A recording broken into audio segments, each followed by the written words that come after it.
The sound of chains dragging across the wooden floor echoed in Elizabeth Keller's ears as her uncle fastened the padlock, sealing her inside the musty barn. The afternoon sun filtered through cracks in the weathered planks, casting thin strips of light across her tear-stained face. At 18 years old, Elizabeth had never imagined that standing up for herself would lead to such brutal punishment. "You'll stay in here until you learn your place, girl," Uncle Walter bellowed from the other side of the door. "No niece of mine is going to talk back and refuse to marry the man I've chosen. Samuel Blackstone has good land and connections. What more could a stubborn, ungrateful girl want?" Elizabeth wiped her tears with the sleeve of her calico dress, refusing to give her uncle the satisfaction of hearing her cry. Since her parents' death from fever 3 years ago, she'd endured her uncle's harsh rule, but this time he'd gone too far. Arranging her marriage to a man 3 times her age without her consent crossed a boundary she couldn't accept. "I'd rather die than marry that man," Elizabeth shouted back, her voice stronger than she felt. "Then you'll stay there until you change your mind. A day or two without food might adjust your attitude." His heavy footsteps faded as Elizabeth sank to the floor, her long auburn hair falling around her face like a curtain. The barn smelled of hay and horse, with dust particles dancing in the beams of light. She examined her prison farm tools hanging on the walls, stacks of hay in the corner, and a few horses watching her curiously from their stalls. "At least I have you for company," she whispered to the animals, trying to maintain her composure despite the gravity of her situation. As the last golden rays of sunset disappeared, darkness crept into the barn. The temperature dropped, and Elizabeth huddled against a haystack, pulling her knees to her chest. Her thoughts drifted to escape, to a life where she could make her own choices, but the chains on the door and her uncle's watchful eye made freedom seem impossible. Miles away, Nathan James urged his horse forward as thunder rumbled in the distance. The year was 1875, and the Wyoming Territory still held more wilderness than civilization. At 23, Nathan had spent the last 5 years working ranches throughout the West, developing a reputation as a skilled horseman and an honest worker. His rugged features, weathered by sun and wind, complemented his tall, muscular frame, a body built by years of hard labor. "Come on, Thunder," he encouraged his black stallion. "Just a little further. We need to find shelter before this storm hits." As if responding to his master's words, Thunder increased his pace. Nathan pulled his hat lower to shield his eyes from the first drops of rain. He'd been hired by the Double Creek Ranch and was due to start work tomorrow, but first, he needed to survive what promised to be a vicious spring storm. Through the increasing rainfall, Nathan spotted a light in the distance, a farmhouse. Relief washed over him as he guided Thunder toward it, hoping the owner would offer shelter until the storm passed. As he approached, he could make out a modest house, a large barn, and several outbuildings that comprised a small but respectable homestead. Nathan dismounted at the front porch and knocked firmly on the door. After a moment, it swung open to reveal a middle-aged man with a stern expression and suspicious eyes. "What do you want?" the man demanded, his hand hovering near his waist where Nathan suspected a gun was hidden. "Evening, sir. I'm Nathan James, on my way to the Double Creek Ranch. I was hoping for shelter from the storm until morning, happy to pay for the trouble or help with chores." The man's expression shifted slightly, calculating. "Double Creek, you say? Walter Keller, this is my place." He stepped back, allowing Nathan entrance. "You can stay in the house tonight. No need to wake up my hired hands in the bunkhouse." "Much obliged, Mr. Keller," Nathan said, removing his hat as he entered the warm house. "You can put your horse in the barn. "There's an empty stall on the far end," Walter instructed. "But be quick about it. That storm's about to unleash its fury." Nathan nodded and returned to Thunder, leading him toward the barn. The wind had picked up considerably, and lightning flashed across the sky. As he approached the barn, a strange sound caught his attention, something that didn't belong among the normal noises of a farm at night. It sounded almost like crying. Cautiously, he approached the barn door, noticing immediately the heavy chain and padlock securing it. Rain soaked through his coat as he hesitated, uncertain of what to do. Then he heard it again, definitely a woman's voice calling for help. "Hello, is someone in there?" Nathan called out, moving closer to the door. "Help me, please," came the desperate reply. "My uncle locked me in here, Uncle." Nathan's mind raced as he realized Walter Keller must be the uncle in question. Why would a man lock his niece in a barn during a storm? "Stand back from the door," Nathan instructed, looking around for something to break the lock.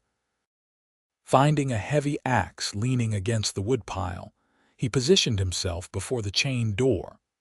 Elizabeth heard the commotion outside and backed away from the door, hope fluttering in her chest for the first time since her imprisonment. The sound of metal striking metal rang out several times before the chains fell away with a clatter.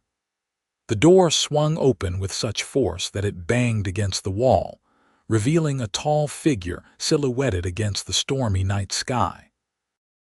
Rain dripped from the brim of his hat as he stepped inside, leading a magnificent black horse. In the dim light of the single lantern hanging from a hook, Elizabeth could make out a handsome face with concerned eyes scanning the barn until they landed on her. "Are you hurt?" he asked, his voice deep but gentle. Elizabeth shook her head, suddenly conscious of her disheveled appearance. "No, just cold and hungry. My uncle locked me in here this afternoon." "Why would he do such a thing?" Nathan asked, removing his wet coat and draping it around her shoulders without hesitation. The unexpected kindness brought fresh tears to Elizabeth's eyes. "Because I refused to marry the man he chose for me. A horrible man old enough to be my father." Nathan's jaw tightened. "That's not right. No one should be forced into marriage." "My uncle doesn't share your views," Elizabeth replied bitterly. "He thinks an orphan niece should be grateful for any arrangement he makes." A crash of thunder made them both jump, and the horse whinnied nervously. Nathan quickly secured Thunder in an empty stall, then returned to Elizabeth. "We need to get you out of here and somewhere safe," he said, determination in his voice. "There's nowhere to go," Elizabeth replied, despair evident in her tone. "This is his property. Everyone in town respects him too much to stand against him." Before Nathan could respond, the barn door flew open again. Walter Keller stood there, rage distorting his features, a shotgun gripped in his hands. "What in God's name do you think you're doing?" he roared, pointing the weapon at Nathan. "Step away from my niece." Nathan raised his hands slowly but didn't move away from Elizabeth. "Mr. Keller, there's no call for that gun. I heard someone calling for help. This is family business," Walter snarled. "You've got no right interfering." Elizabeth is being punished for her disobedience. Locking a young woman in a barn during a storm isn't punishment, it's cruelty, Nathan replied evenly, though his eyes had hardened. Walter stepped closer, the shotgun unwavering. "I took you in, offered you shelter, and this is how you repay me. By breaking into my barn and meddling in my affairs." Elizabeth moved forward, placing herself partially between her uncle and Nathan. "Uncle Walter, please. He was only trying to help. He heard me calling out." "Silence," Walter bellowed. "You've caused enough trouble. Now both of you out of the barn. You," he gestured toward Nathan with the shotgun, "gather your horse and belongings and get off my property. Storm or no storm, you're not welcome here. And leave her to your mercy," Nathan questioned, his voice low and dangerous. "I don't think so." The tension in the air was palpable, broken only by another crash of thunder that shook the barn's foundations. In that moment of distraction, Nathan moved with surprising speed, knocking the shotgun upward just as Walter pulled the trigger. The blast tore through the roof, sending splinters of wood raining down. The two men grappled for control of the weapon. Despite his age, Walter was strong, fueled by his rage, but Nathan was younger, quicker, and within moments had wrestled the shotgun away. He tossed it aside, beyond Walter's reach. "That's enough," Nathan said firmly, holding Walter at bay. "I don't want to hurt you, but I won't let you harm your niece either." Walter's face had turned an alarming shade of red. "You have no say in this matter. Elizabeth is my responsibility until she marries, and she will marry Samuel Blackstone as arranged." "No, Uncle Walter, I won't," Elizabeth said, finding courage in Nathan's presence. "I'd rather take my chances alone than be sold to a man who sees me as property." Walter lunged toward her, but Nathan intercepted, pushing the older man back. "Mr. Keller, I suggest you return to the house and cool your temper. This isn't helping anyone." "This is my land, my barn, and my niece," Walter shouted, spittle flying from his mouth. "I'll have the sheriff arrest you for trespassing and assault. And I'll tell the sheriff how you locked a young woman in a barn during a dangerous storm," Nathan countered. "Do you think the good people of this town would approve?" Uncertainty flickered across Walter's face for the first time. His reputation in the community was important to him, and the thought of others knowing how he'd treated Elizabeth clearly disturbed him. "She needs to learn obedience," he muttered, less conviction in his voice.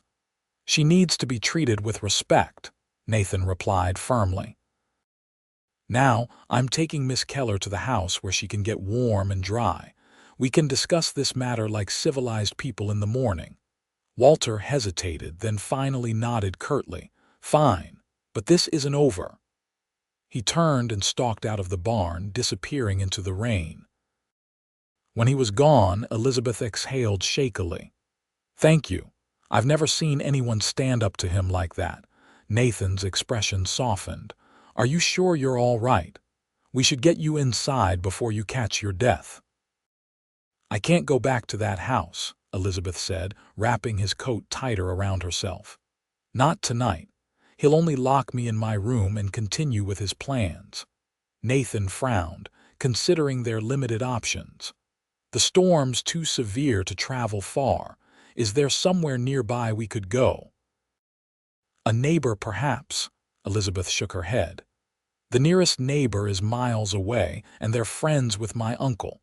They just returned me to him." Thunder crashed again, and rain began leaking through the hole in the roof where the shotgun blast had damaged it. Nathan glanced around the barn, making a decision. "We'll stay here tonight. It's not ideal, but it's shelter. I'll keep watch to make sure your uncle doesn't return with more trouble.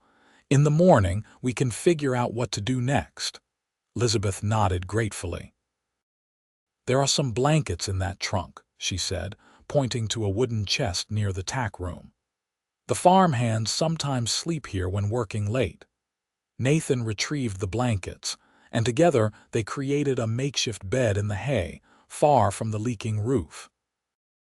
As Elizabeth settled onto the blankets, exhaustion overtook her. The emotional toll of the day combined with the relief of finding an ally left her drained. "Get some rest," Nathan said softly, positioning himself where he could see the barn door. "I'll wake you if anything happens." "You never told me your name," Elizabeth murmured, her eyelids growing heavy. Nathan James." "I'm Elizabeth Keller. Thank you for breaking down that door, Mr. James." "Nathan, please, and you're welcome, Elizabeth." As she drifted off to sleep, Elizabeth felt safer than she had in years, despite the storm raging outside and the uncertain future ahead. Something about Nathan James inspired trust, a quality she had found sorely lacking in her life since her parents' passing. Nathan watched her sleeping form, troubled by the situation he'd stumbled into.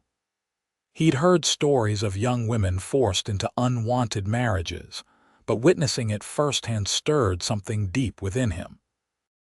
His own sister had narrowly escaped a similar fate back in Missouri, which had been part of his motivation to head west. The storm continued through the night, but inside the barn, an unexpected peace had settled. Nathan maintained his vigil, determined that no harm would come to Elizabeth while she was under his protection. By dawn, he had formulated a plan, though he wasn't certain Elizabeth would agree to it. The first light of morning filtered through the barn's windows, illuminating Elizabeth's face. She stirred, momentarily confused by her surroundings before the events of the previous day came rushing back. She found Nathan tending to thunder, his back to her. "Good morning," she said, sitting up and straightening her rumpled dress. Nathan turned, offering a gentle smile. "Good morning. How are you feeling?" "Better, thank you." Elizabeth stood, folding the blankets neatly. "I should check if my uncle has left for town yet. He usually goes on Saturday mornings." "I've been thinking," Nathan said, approaching her. "I'm headed to Double Creek Ranch to start work today. The owner, Mrs. Crawford, is a fair woman from what I've heard.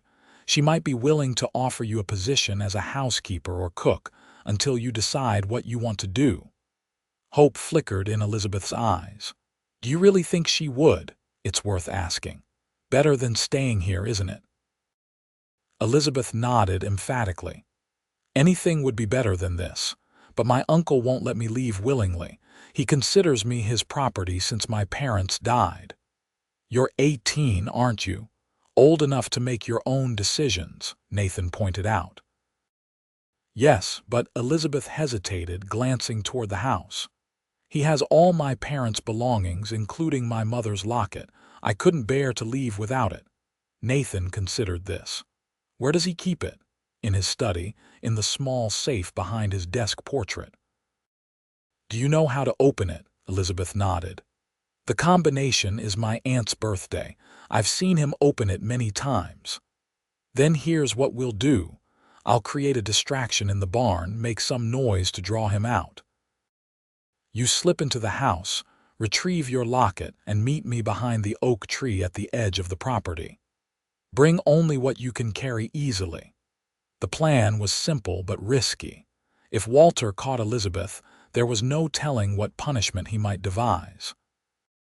But the alternative, remaining under his control and being forced to marry Samuel Blackstone, was unthinkable. "I'll do it," Elizabeth agreed, determination hardening her features. "Give me 10 minutes after the distraction starts." They waited until they observed Walter moving from the house to the chicken coop, then put their plan into action. Nathan led Thunder out of his stall and toward the barn's far wall, where farm equipment was stored. With a deliberate movement, he toppled a stack of metal buckets, creating a tremendous clatter.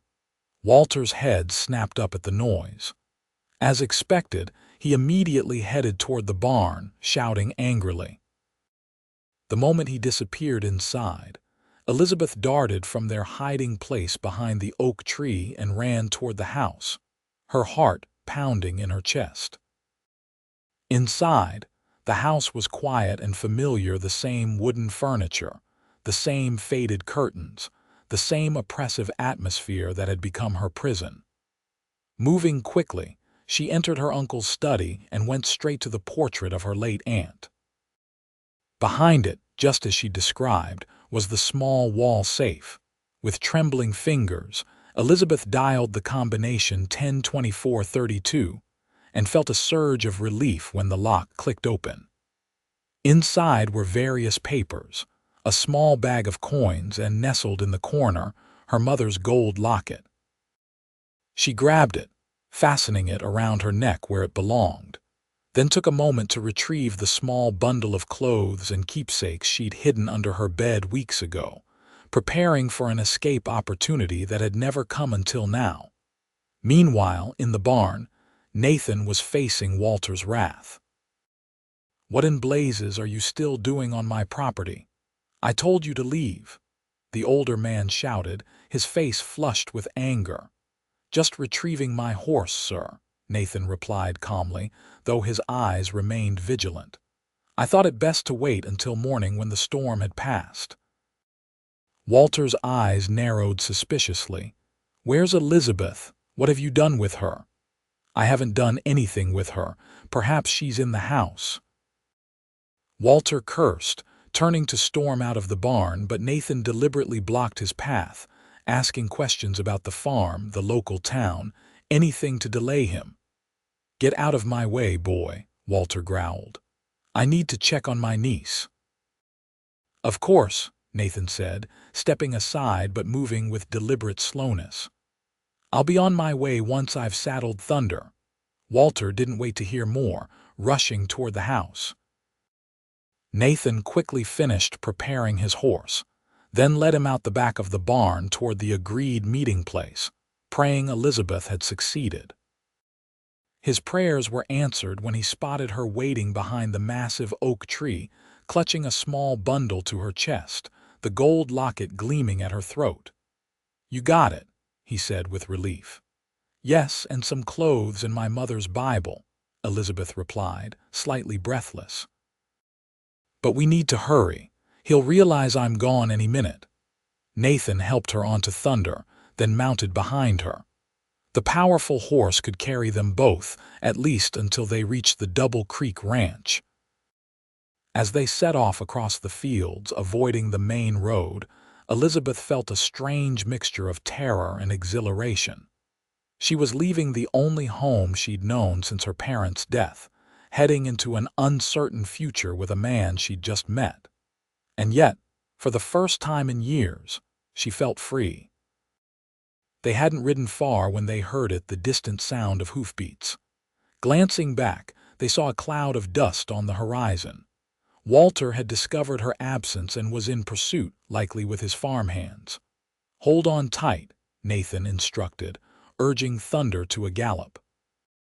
The landscape blurred as they raced across the open country, taking advantage of Nathan's knowledge of the terrain to choose paths less easily followed. They crossed a shallow stream, rode through a dense copse of trees, and navigated rocky terrain that would slow their pursuers. By midday, the sounds of pursuit had faded, but Nathan remained vigilant. They stopped briefly to rest Thunder and drink from a clear stream, the spring sun warming their faces. You think we've lost them? Elizabeth asked, splashing cool water on her flushed cheeks. For now, Nathan replied, scanning the horizon. But your uncle strikes me as a determined man. He won't give up easily. Elizabeth's hand went to her mother's locket. I know. He sees me as an investment. The arrangement with Samuel Blackstone involved business deals and land exchanges. It was never about my happiness. Nathan's expression darkened. That's not how marriage should be. My parents taught me that a union between a man and woman should be based on mutual respect and affection. Your parents sound like wise people, Elizabeth said softly. They were. They passed a few years back. Fever took them both within weeks of each other.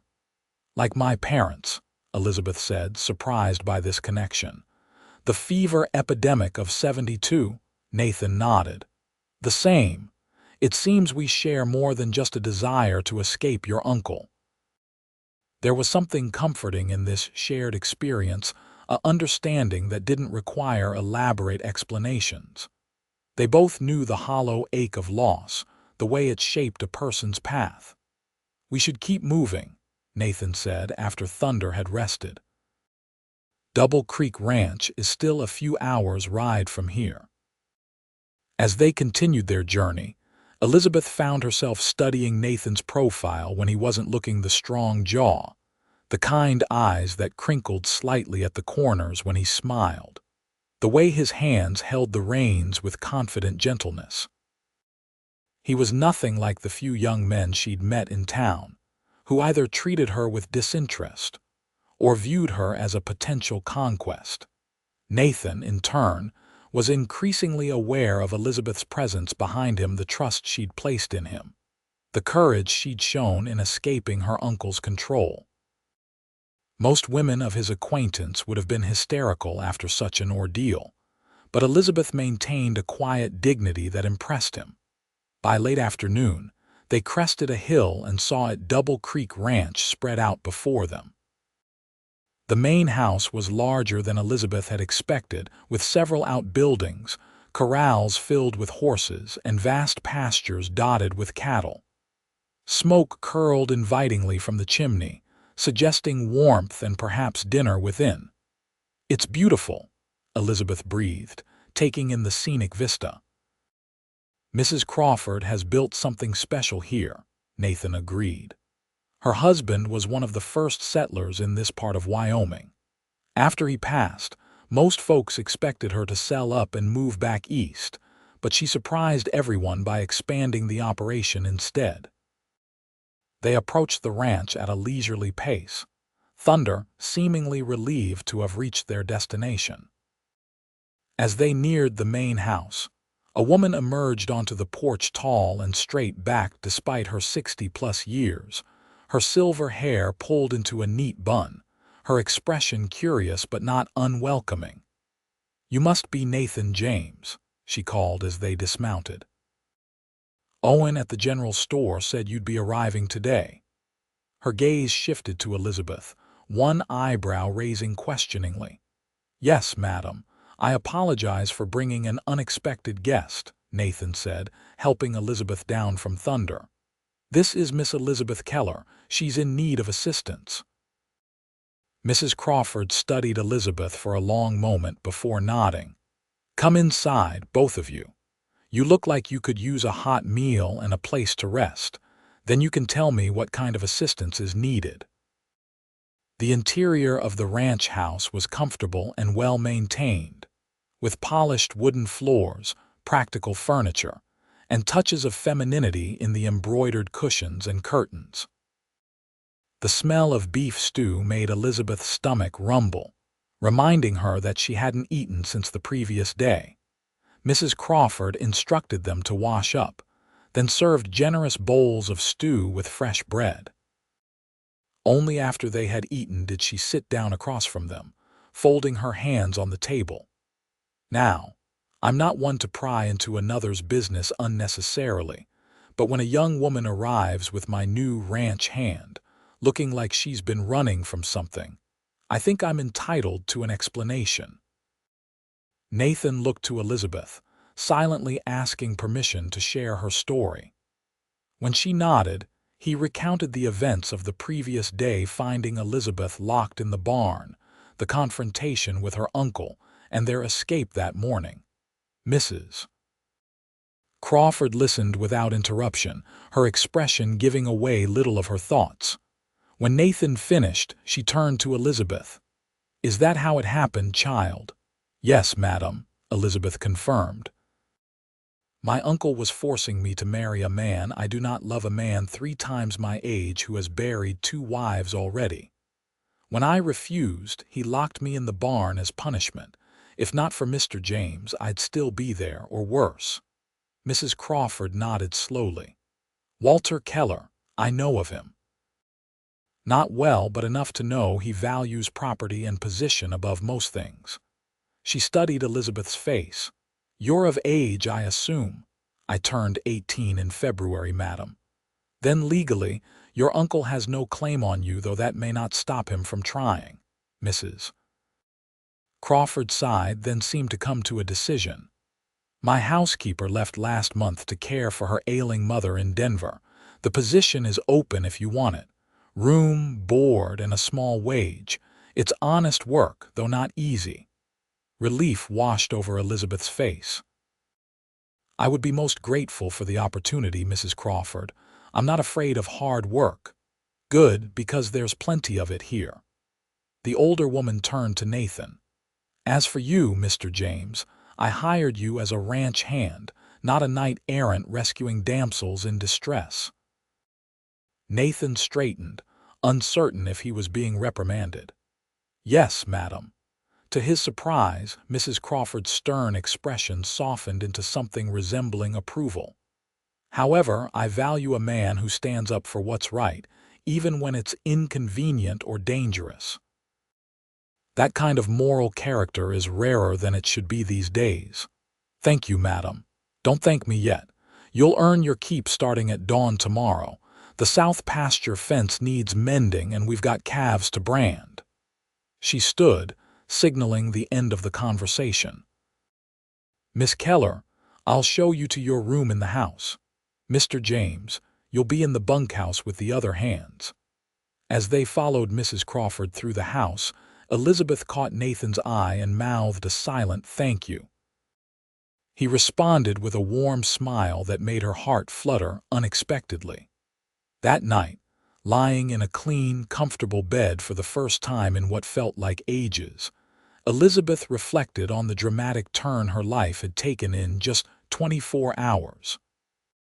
She had escaped a fate worse than death, found unlikely allies, and secured a position that offered independence. And then, there was Nathan James, the stranger who had risked everything to help her, expecting nothing in return. She drifted off to sleep with his image in her mind, wondering what tomorrow would bring. The next few weeks established a new routine for Elizabeth. She rose before dawn to help prepare breakfast for the ranch hands, spent her days cleaning, mending, and assisting Mrs. Crawford with the household management, and collapsed into bed each night pleasantly exhausted. The work was indeed hard, but it was honest, and for the first time in years, she felt valued for her contributions rather than seen as a burden or a commodity. Nathan, meanwhile, proved himself an exceptional ranch hand. His way with horses was remarkable, and he tackled even the most challenging tasks without complaint. The other hands quickly came to respect his work ethic and skill, though he maintained a certain reserve, preferring to listen rather than dominate conversations.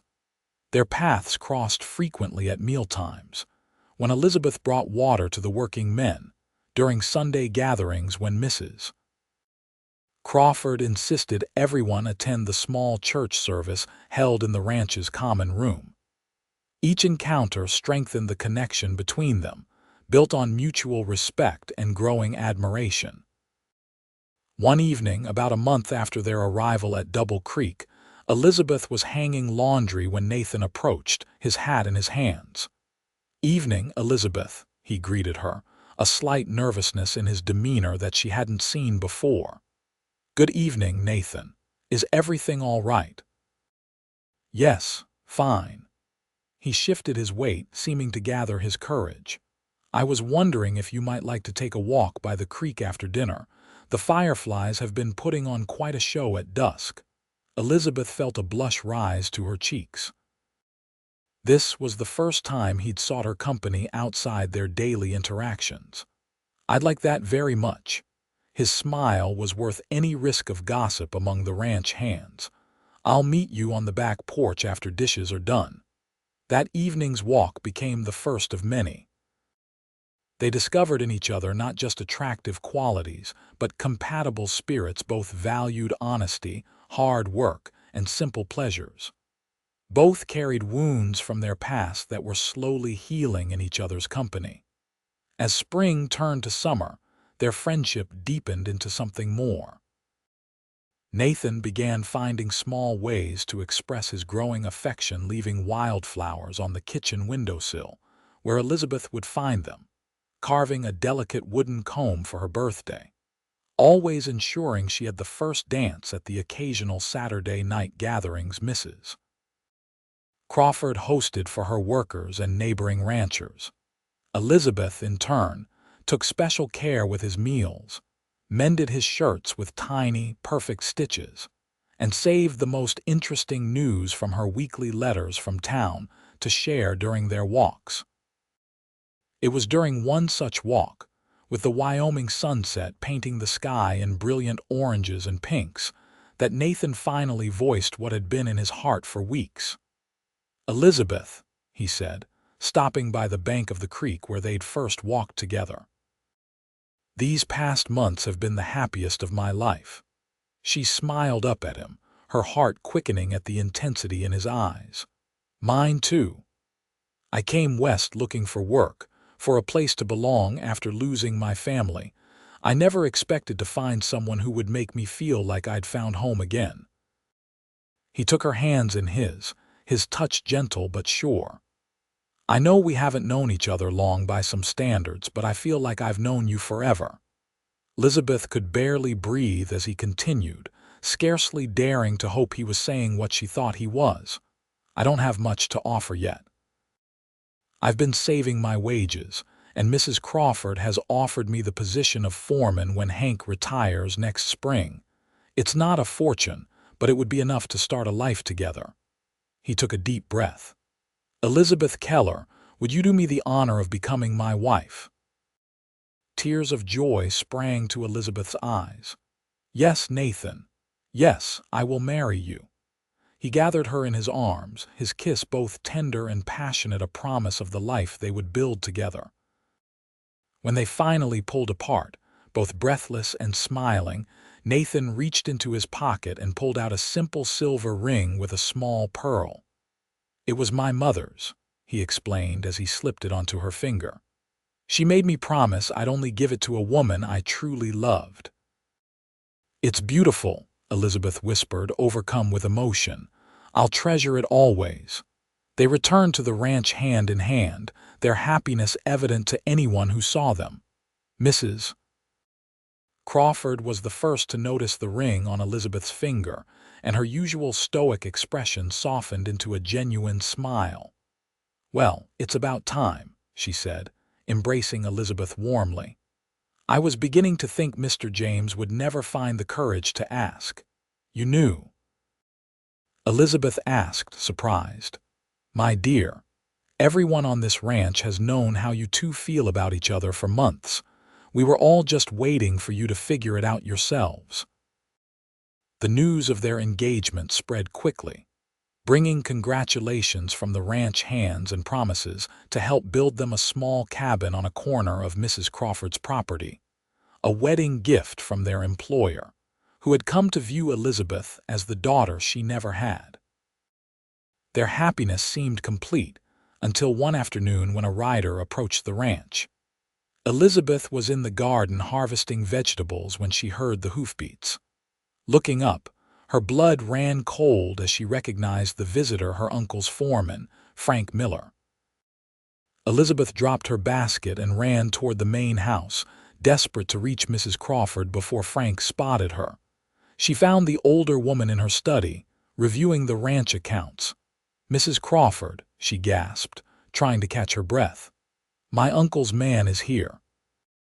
The ranch owner's expression hardened. "Stay here, Elizabeth. I'll deal with this." From the window, Elizabeth watched as Mrs. Crawford met Frank in the yard, though she couldn't hear their conversation. The rigid set of Mrs. Crawford's shoulders and the agitated gestures of Frank made it clear the exchange was tense. After what seemed like an eternity, Frank mounted his horse and rode away. Mrs. Crawford returned to the house, her expression grim. "What did he want?" Elizabeth asked, dreading the answer. "Your uncle claims you stole from him the locket and some money from his safe. He's filed charges with the sheriff and wants you returned to face them." Elizabeth's hand went to her mother's locket. "The locket was my mother's. He had no right to keep it from me, and I took no money, I swear it." "I believe you," Mrs. Crawford assured her, "but Walter Keller has influence in these parts. The sheriff will have to investigate the claims." "What should I do?" Elizabeth asked, fear gripping her heart at the thought of being forced to return to her uncle's control. "For now, nothing. Continue with your duties. I've told Miller you're employed here legally, that you're of age, and that any disputes over property should be handled through proper legal channels. I also mentioned that several witnesses saw how your uncle treated you, locking you in a barn during a storm." "Will that be enough?" Mrs. Crawford's expression was resolute. "It will have to be. No one is taking you from this ranch against your will, Elizabeth, not while I have breath in my body." True to her word, when Sheriff Thomas Dugan arrived 2 days later to investigate Walter Keller's claims, Mrs. Crawford was prepared.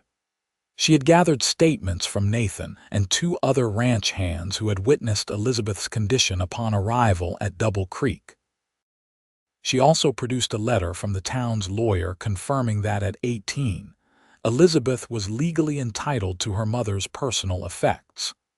The sheriff, a fair-minded man with little patience for Walter Keller's overbearing ways, was satisfied with the evidence presented. "Seems to me this is a family squabble blown out of proportion," he concluded, accepting a cup of coffee from Elizabeth. "The locket was your mother's, Miss Keller, and rightfully yours. As for the money without proof of theft, there's no case to pursue." Relief washed over Elizabeth. "Thank you, Sheriff." "Don't thank me yet," Dugan cautioned. "Your uncle isn't one to give up easily. He's particularly riled about your engagement to James here. Says you were promised to Samuel Blackstone." "There was no formal engagement," Elizabeth insisted. "My uncle arranged it without my consent," the sheriff nodded. "That's what I figured. Still, watch yourselves. Walter Keller doesn't take kindly to being crossed." After the sheriff departed, Nathan found Elizabeth on the back porch, her hands trembling despite the warm summer air. "It's over now," he assured her, sitting beside her on the wooden bench. "The sheriff's on our side. Your uncle can't touch you legally." "I know," Elizabeth said, leaning against his solid presence. "But I can't help feeling this isn't the end. Uncle Walter has never accepted defeat gracefully." Nathan's arm tightened around her shoulders. "Whatever comes, we'll face it together. I won't let him hurt you again, Elizabeth. I promise you that." She believed him believed in his strength, his determination, his love. But a shadow of unease remained, clouding even the joy of planning their September wedding. That shadow materialized into reality on a hot August afternoon. Elizabeth was alone in the main house, Mrs. Crawford having gone to town for supplies, when she heard a commotion in the yard. Looking out the window, her heart stopped. Walter Keller and Samuel Blackstone had arrived, along with 3 rough-looking men she didn't recognize. Nathan and the other ranch hands were in the far pasture, moving cattle to fresh grazing grounds. There was no one to stand between her and the unwelcome visitors. For a moment, Elizabeth considered hiding, but pride and newfound courage steeled her resolve. She was no longer the frightened girl who had cowered in a barn. She was a woman who had chosen her own path, who had found love and purpose. Taking a deep breath, she stepped onto the porch, facing the men who had come to disrupt her hard-won peace. "Uncle Walter," she greeted him coldly. "Mr. Blackstone, this is private property. What business brings you here?" Walter dismounted, his face flushed with anger. "Don't play coy with me, girl. You know why we're here. It's time you came home and honored your commitments." "I have no commitments to honor," Elizabeth replied, keeping her voice steady despite her racing heart. "And this is my home now." Samuel Blackstone, a corpulent man with small, calculating eyes, spoke up. "Now, Elizabeth, there's no need for this rebelliousness. Your uncle and I have discussed the situation and are willing to be generous. The wedding can proceed as planned and we'll overlook this." Indiscretion with the ranch hand. Elizabeth's hands clenched at her sides. "There will be no wedding between us, Mr. Blackstone. I am engaged to Nathan James, a man I love and have chosen freely." Walter moved toward the porch, his expression darkening. "You ungrateful little—" "I wouldn't finish that sentence if I were you, Keller." The authoritative female voice came from behind them. Mrs. Crawford had returned, her wagon blocking the ranch entrance. Beside her sat the sheriff, his hand resting casually on his holstered gun. "Mrs. Crawford." "Sheriff," Walter acknowledged tersely, This is a family matter. We've come to take Elizabeth home. Miss Keller is employed here, Mrs. Crawford stated firmly, climbing down from the wagon. She's also an adult free to make her own choices. Those choices don't include going anywhere with you. The sheriff joined her, his experienced eyes taking in the situation. Is there a problem here, Miss Keller? Elizabeth gathered her courage. These men came uninvited and are trying to force me to leave with them, Sheriff. Dugan turned to Walter and his companions. That true, Keller? She belongs with her family, Walter insisted. This woman has filled her head with nonsense about independence. Elizabeth has responsibilities. Her only responsibility is to herself, Mrs. Crawford interrupted. And she's chosen to build a life here with a good man who respects her. Samuel Blackstone puffed up indignantly. We had an arrangement. Her uncle promised her hand in marriage. I've invested considerable. You can't invest in a person, Mr. Blackstone, the sheriff cut in, his tone indicating growing impatience.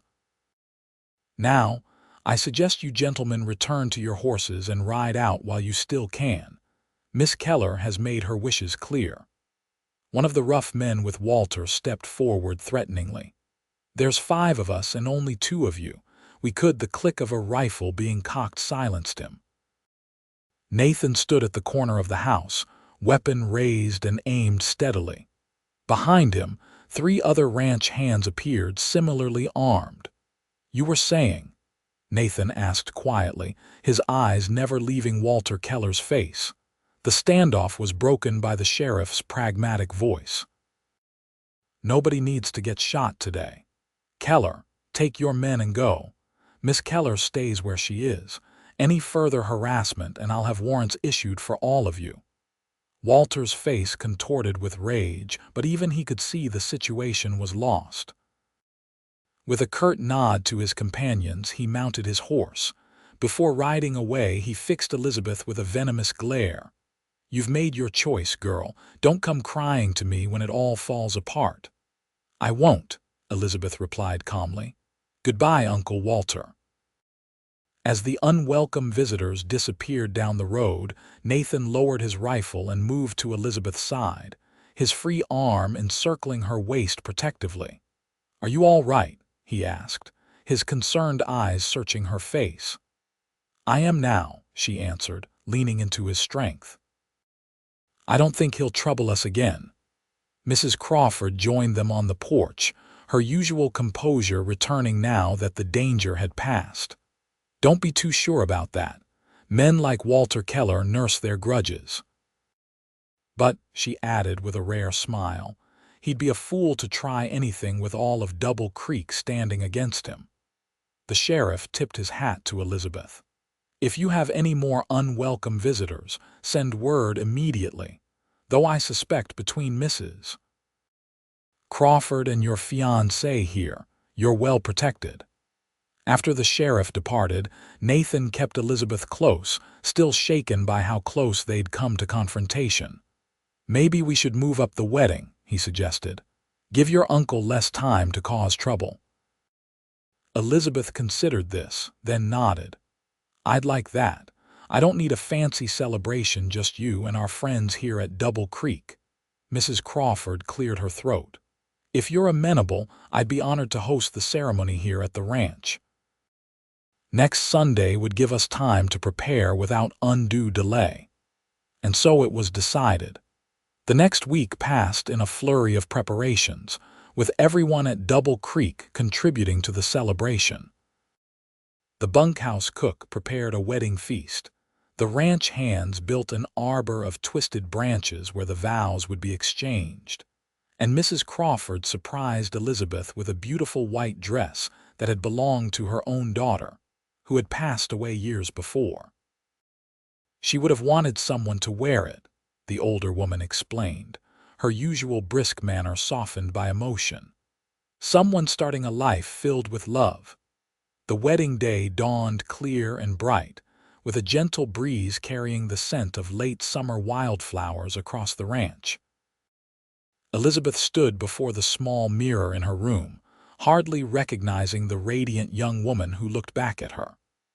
The dress fit perfectly, its simple elegance complemented by her mother's locket gleaming at her throat and a crown of daisies in her auburn hair.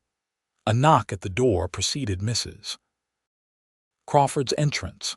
The ranch owner's eyes widened appreciatively. "You look beautiful, my dear." "Thank you," Elizabeth replied, smoothing the skirt nervously. "For everything, the dress, the wedding, giving us a place to start our life together." "You've earned your happiness, Mrs. Crawford said simply.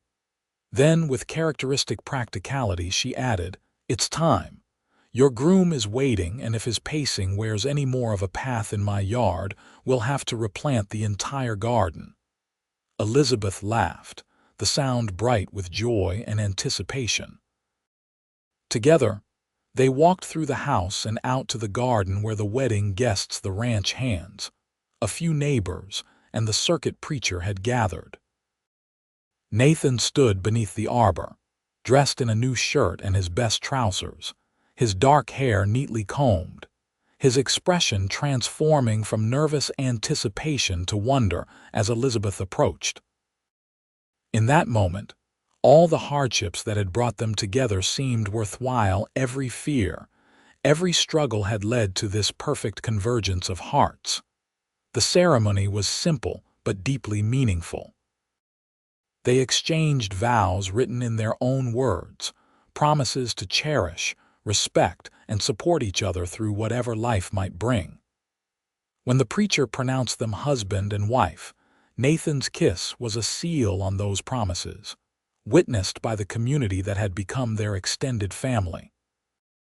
The celebration continued into the evening, with music, dancing, and more food than the small gathering could possibly consume.